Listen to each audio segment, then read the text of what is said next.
Hi, this is Winnie. I'm just showing how to do some brushing techniques. So I'm using this to help work out some of the undercoat and matting. So Winnie, just like your own hair, where if you have a tangle, you kind of like hold right there and brush.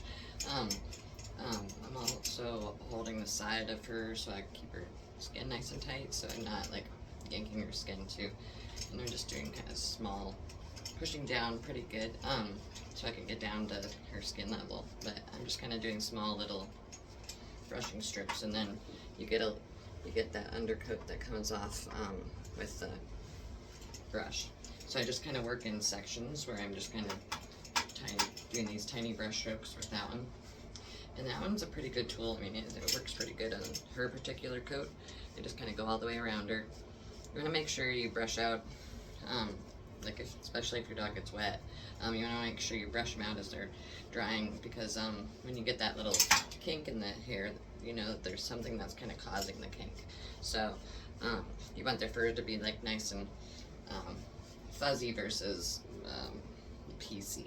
That one works pretty good. You also want to have a comb that has different varied edges, so you want to be able to kind of go all the way down to the skin, so push all the way down with it. So if you're getting kind of like stopped, or especially if you can kind of leave it in there, then you know that you gotta work on that section. So and I just kind of do until I run into some kind of a slower section. I kind of stop there, and then if I need to get out my other brushing device, then I'll use that in that particular area. But you want to work on anywhere that they kind of get wet. So like if you work on the back and then that's it, then that's probably the least likely place that they're going to get really damp and stuff outside.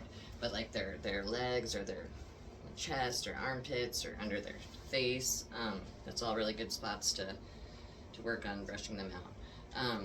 You want to practice kind of being able to hold their mouth, where I'm not really like doing anything other than kind of pressing. So you want them to not resist you pushing on them too.